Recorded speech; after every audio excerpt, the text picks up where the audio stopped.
Hello everybody, welcome to a new video. This time a little bit different than most of my other videos. You're probably used to watching my POV videos when I'm riding this 2024 Honda CB650R. And like I said, today is a little bit different. I'm actually going to be using my voice. Usually I just type the subtitles into the videos to explain some things. And this is going to be a 15,000 kilometer review of this bike. What I think about it, what was my experience, my ownership experience, let's say, and to give you guys an idea what it's like to ride this thing on pretty much a daily basis, what it's like to maintain it, what were some of the things I liked about it, what I didn't like about it, and so on. So yeah, I know the bike is a little bit dirty, but I've been riding it like a maniac in the last couple of days because the motorcycle season here in Slovenia is coming to an end, and I have to really take advantage of every sunny day, because most of the days right now are cold and rainy in October. So every sunshine is taken advantage of on the bike, of course. So yeah, just to show you guys how much kilometers I've actually done. So we're looking at pretty much 15,000. It's 14,782 kilometers. We're gonna call it 50,000 for the sake of this video. And I've been riding this bike for a total of, I think, 5 months. So it's May, June, July, August, and September. Yeah, 5 full months on the CB650, and I've done quite a lot. Let me know if you guys done more than that or less than that. I'm interested in how much you guys actually ride. Is that a lot for 1 year? I don't really know, because it's my first season on a motorcycle ever. I passed the driver's license like last year, and I bought this bike brand new. Okay, so just to give you like a quick overview of this bike, this is the 2024 Honda CB650R, and it's pretty much bone stock. I haven't done anything to this bike. It just has like the OEM quick shifter and SW Motec protection bars. So I got those bars pretty much just because I'm a beginner rider, and you know, when you're a beginner rider, you don't really have that much experience, and you can drop the bike or even crash the bike, God forbid. Yeah, and I think those bars come in handy when something like this happens. So, but other than that, this bike is stock. Like I said, I even kept the stock exhaust from Honda. I didn't really feel the need to exchange it just yet. Maybe I will do so next year. If you guys have any recommendations on what exhaust I should try, let me know in the comments below. The only option I actually considered was to install a tail tidy, because I think that looks kind of bad at the back. It just sticks out like a, I don't know, it just doesn't look that good in my opinion, and I think most people would agree with me. But I didn't do it just yet because there are some regulatory issues here in Slovenia, and I also do like a lot of riding in Austria, which is like a neighbor country, and there the laws for modified bikes are kind of strict, much stricter than here in Slovenia. So I kept it stock for now, but maybe next year I think the exhaust and the tail tidy are an option for to upgrade this bike. So without further ado, I think I won't bore you with the video from my garage where I keep my bike. I will just show you some of the POV footage that I recorded through the summer. It's going to be somewhere in Austria, I think, and I'm not going to upload that video separately as a POV video because the sound got messed up when I was recording it, and I decided to use that footage for this review, and I will just like talk over it and let you guys know everything you need to know about this bike. So yeah, hope you enjoy it, and yeah, see you soon. Okay, so let's start with why exactly did I pick the CB650R as my first bike, as the beginner bike. And because I am sort of taller, I don't really have much of a choice with small displacement bikes like a 300 or a 400, even some 500 that I looked at were really small. And not only did I feel feel and look ridiculous on those bikes, it was also very, you know, it wasn't really comfortable to be on them. I was really cramped. So I sort of had to start looking at a little bit bigger, let's say middleweight bikes as a beginner bike. Now there's quite a lot of competition in this, 500 to 800 middleweight naked bike sort of space. But I decided to go with the Honda pretty much because of, it was the combination of the looks and the engine. So when we come to the looks, there's just nothing I dislike about the looks of this bike, except for the license plate holder in the back. It's a little bit, ugly, I would say, and it stands out in a negative way, but that can easily be replaced, like I said earlier, with just a tail tidy. Some people criticize the 2024 model for its headlight. Some people prefer the old headlight. I think I prefer the new headlight, to be honest, but I do agree with the majority of people that the old side air intakes look better on the, older models, 2023, 22, 21, and so on. Those new ones are kind of like in this square shape, and they look kind of odd when you look at them from the side and stuff. So that would basically be the only thing that's maybe out of place on this bike, and it doesn't even look that bad, to be honest. Now when we come to the engine, like this engine dominates everything on this bike. It's like one of the main reasons, if not the reason, why I actually bought this bike, because it's a 4-cylinder and it just, it just sounds so good. Even with the stock exhaust, it's just so smooth the way it revs, and it goes all the way to 12,000. And the way this engine delivers power is so predictable. When as a beginner, I really appreciate of having this sort of like two bikes in one. So if I keep it below 7,000 RPM, I have this really sort of tame experience. I can just snap open the throttle by accident in any gear and nothing crazy is going to happen. I have everything under control almost all of the time, and the bike doesn't really, catch me by surprise, especially like in the lower RPMs. Right, so that's like one way of riding this bike, like below 8,000 RPM. Like I said, the bike is really tame. Everything is so predictable, smooth, nothing crazy, and you just have it just feels like a normal, I don't know, 300, 400 cc bike. But once you start pushing this bike above 7, 8 to 9 and over 10,000 RPM, like it goes all the way to 12,000, it just comes so alive, and the throttle response is way more sensitive, and you really have to watch what you're doing at that point. And it's basically, like I said, two bikes in one. So if you're a beginner, you can get this bike, and of course if you are a beginner with enough discipline to get this bike and keep it below 7,000 for the first couple of 1,000 kilometers, and then as you get more experience, you can start opening up the engine more and more and more. Because I really do feel like if I would just get like a 300, 400, or even like a 500, like in a couple of months, I would feel so comfortable on that bike, I would just want to exchange it for a stronger one, right? So with this Honda, you don't have to do that. You just, shift the gear down, or, give it a little bit more gas, and you are, you're pretty much in another league of a bike, basically. Now, one maybe negative thing about this engine is, when you start going above 8,000, 8,500 RPM, the bike starts to, vibrate a lot. It has this sort of buzzing to it. And a lot of the components on the bike are designed that way, that they allow for a certain amount of vibrations, so that the plastic doesn't just fall apart. It tends to vibrate a lot, so it protects itself from breaking.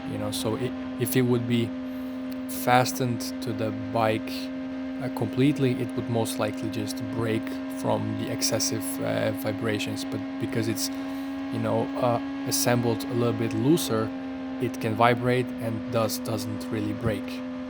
Like, this is fine, but just to let you guys know, everything on the bike starts to really vibrate and shake once you start going to 10, 11,000 RPM, and you can really hear that. Especially I heard it because I ride most of the time with my earplugs, and I have like earplugs that are meant for concerts, and they usually just reduce the wind noise, so I can hear the bike perfectly fine without the wind noise, and I can hear the vibrations of the plastic in the back, and it's sort of annoying, but like, to be honest, I gotten used to it. So for the first couple of 1,000 kilometers, I was actually concerned that my bike is put together in a bad way, like a low build quality, I would say, because the plastic around the rear light especially was so, was put together in a way that allowed for all of these vibrations. But then I looked at some forums and I asked a couple of people if that is normal. I asked a couple of other owners of the CB650 of the same model year if they have it as well, and they said yeah, and that's because to allow the bike to vibrate so it doesn't just snap from vibrations. I mean the whole plastic that is put on the bike.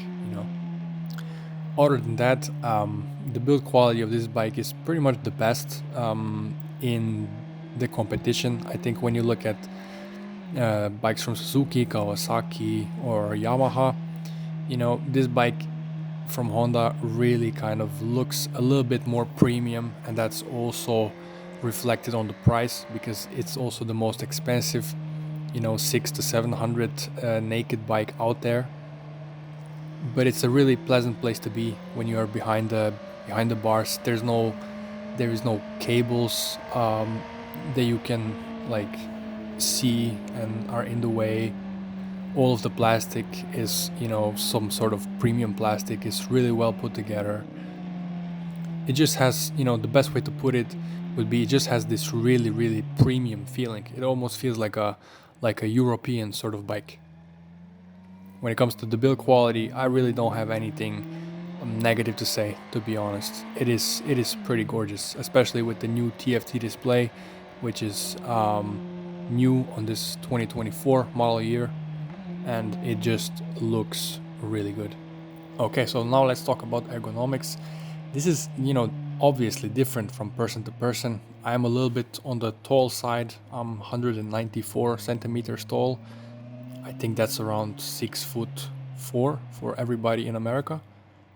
And this bike is just big enough for me. I think if I would be slightly taller, I would already have some big issues with comfort on this bike. But for now, I don't have any real complaints about discomfort on the bike. I have managed to pull riding sessions of 2 to 3 hours without having a break. So uninterrupted riding for sometimes even over 3 hours without any sort of aching or pain whatsoever. There was some discomfort in the knees usually, but that went away after like a couple of seconds of, just stepping off the bike and walking, stretching my legs a little bit, and then I was good to go for another hour or two. After 3 hours of riding, there is some fatigue that comes in, especially in like my right shoulder and in my back between my shoulder blades. I did experience some issue there, but like I said, this is not applicable to everybody. We all have different bodies, and it's going to be different for everybody. So to talk about ergonomics on this bike, I would say if you are around 185 centimeters tall, you are perfect for this bike. Now when it comes to performance, this bike doesn't disappoint. It is a very fast bike. Obviously with 95 horsepower and around 200 kilos, you are looking at a power to weight ratio of most sports or even supercars these days. And obviously the acceleration can match that. As a beginner, I didn't even think for a second that I need a bigger bike, like a 800cc bike or a liter bike even. I don't really know what kind of a psycho you have to be drive a liter bike on the limit, because even the 650, this one is so crazy. If you rev it out to 11 and a half, 12,000,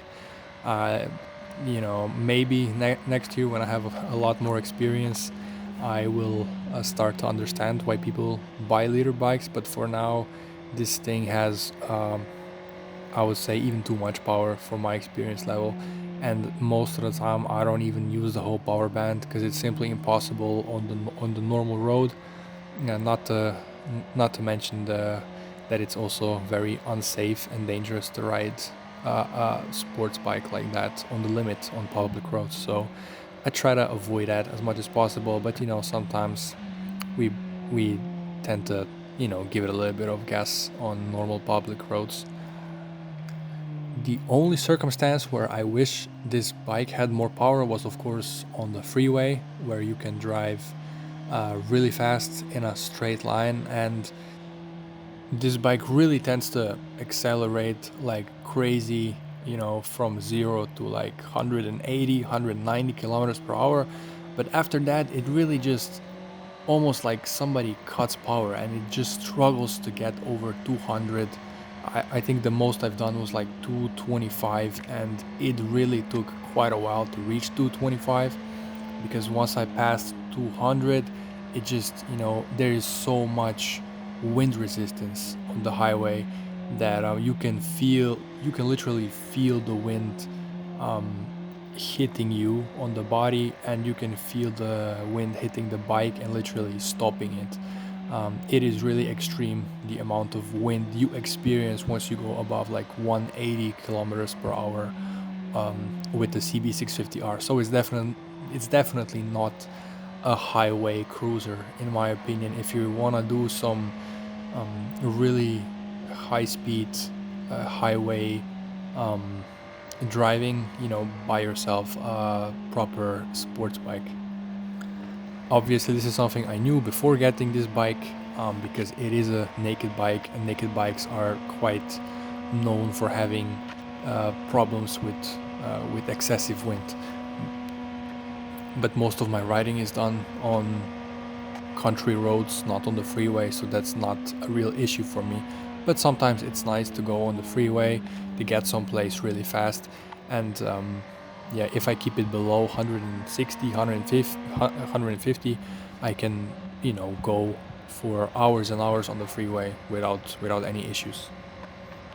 So this bike, in my opinion, just really comes alive, and you start to appreciate it on some country back roads with nice wide turns or corners, whatever you want to call them, and where you can just be in second, third gear all the time, and occasionally go into the fourth gear, and you can just drive it in like higher RPMs and where the power is at all the time.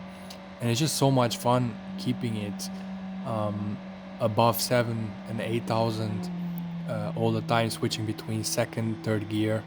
I don't know, this is just like a way of riding that I sort of developed on my own in the last couple of months, to ride this bike in the second and third gear all the time. It's just so much fun, so much more exciting to have it in the higher RPMs than in the lower ones, because the sound is there, the throttle response is way better, and you are literally riding where the power is at. So when you want more power, you just give it more gas and it goes. You don't have to wait for the RPMs to build up, and everything is so responsive and happens pretty much instantly. So would I say this is a beginner bike, and would I recommend it to a beginner bike? So obviously it worked out for me. I pretty much drove it the whole season, and it's the bike that I learned on for the last 15,000 kilometers. And I gotta admit that I do recommend it as a beginner bike, but only if you are disciplined enough to stay below 8,000 RPM, or let's say 7,000 RPM, because when I first started riding this bike, before I even hit 3,000 kilometers, I tried to rev it out a little bit to like 11 and a half, and it just caught me off guard a couple of times, where I thought that bike the bike is just going to escape from underneath me, like it's going to fly to the moon and leave me on the side of the road, you know. It was just so, it was too much to handle for a beginner, and I the bike almost kicked my ass a couple of times, but I learned a lot from that, and I gotten way more disciplined with the throttle ever since. And I learned where to push the bike and where to not push the bike. So the circumstances on the road where I can push a little bit more, and when is it also not good to push the bike. So it really just depends on what kind of a person you are. It's really good to think about this before you maybe buy one if you're a beginner. I mean, if you've been riding for a couple of months or even like a year, yeah, just go ahead and buy this bike. You probably have way more than enough experience. But if you're a beginner, just think about it. Are you going to be able to keep it in the lower RPMs and just learn how to maneuver, how to counter steer, how to do all of these little things that you have to do every single day on the road in order to survive, basically, right? Okay, now let's talk a little bit about the maintenance for this bike. Obviously the bike was brand new, so there wasn't a lot of maintenance going on really. The first service for this bike was just an oil change and an oil filter change at 1,000 kilometers, and then the Honda recommendation is oil change and an oil filter change every 12,000. Now I've done one a little bit earlier at 10,000 kilometers, and then I've done another one when the bike hit around 13,000, almost 14,000 kilometers a couple of days ago. I done it actually, and I changed the oil, I changed the oil filter, and I changed the the air filter for the first time. So in the first 15,000 kilometers, the oil was changed 3 times, the oil filter was changed 3 times, and the air filter was changed 1 time. So that's all the maintenance I've pretty much done on the engine.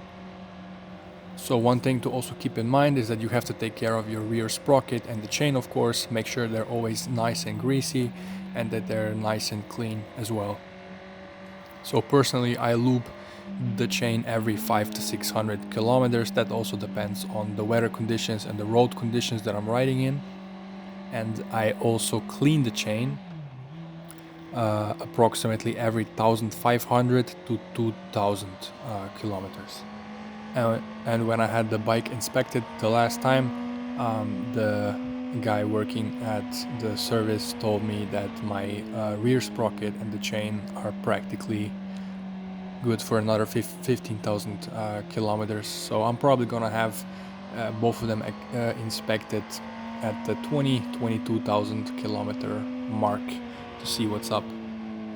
Not a lot of maintenance, to be quite honest, just some normal upkeep, I would say. I also clean the bike regularly, and one thing to mention was that I went through the whole set of tires. I exchanged the rear tire and the front tire at around 9,000 to 9,500 kilometers, and they were the standard tires that came on the bike when it was brand new. So those were the Dunlop Sport Max Road Sport 2 tires, and I exchanged them with those very same tires because that's a tire that worked for me, and I just decided not to complicate my life, and I ordered the same ones again.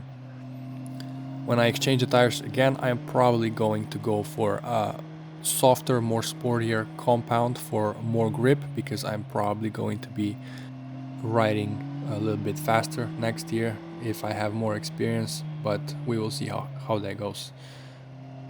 Now it's time to talk about the reliability.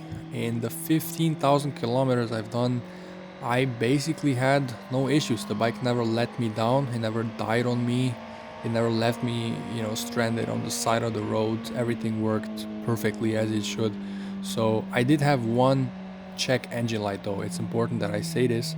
A check engine light appeared when I was riding the bike after it misfired 1 or 2 times and it's almost like somebody would, you know, cough in my exhaust, and it felt like the bike was going to die, but it didn't. The engine kept on running, but it just like had this really weird misfire, and it just showed a check engine light, this yellow one that usually appears in like a, I mean, I'm sure that you've seen it a lot of times in a car or whatever.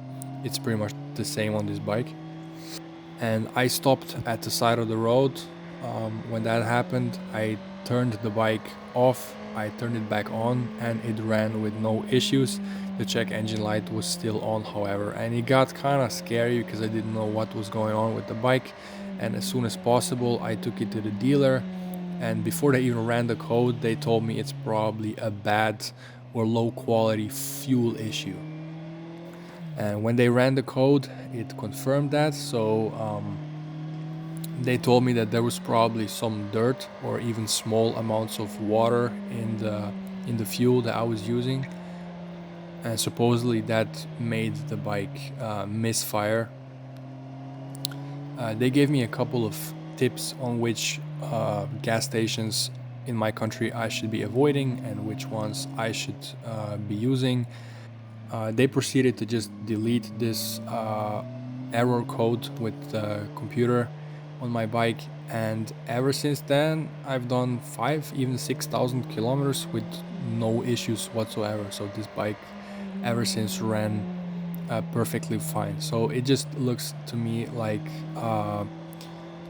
the fuel injection system in this bike is very delicate, and if you are not using some very high quality fuel, it tends to somewhat clog up that system. So make sure you are using the best possible fuel in your bikes to avoid those sorts of issues. So this is pretty much everything I have to share with you. I don't really know what else there is to talk about this bike. I hope I give somewhat good overview or a review, let's say, on what it was like to own this bike for one season. So it was really just, you know, flawless and pretty cheap to maintain. The only considerable cost I had with this were the tires and of course the gas, because I was riding like crazy. I mean, almost every day I was on the motorcycle, so I used up quite a lot of fuel. I think I was at the gas station every second day, or so yeah. But other than that, like, it's so cheap to own one of these bikes, and you know, not to mention so much fun. So yeah, that was my first attempt at making a review of a bike. It's also the first time making some content where I actually use my voice. Your comments are welcome. Tell me if you guys like this sort of stuff, or if you don't like this sort of stuff. So yeah, I really hope you are still enjoying these last days of the motorcycle season. And guys, stay safe, and see you soon.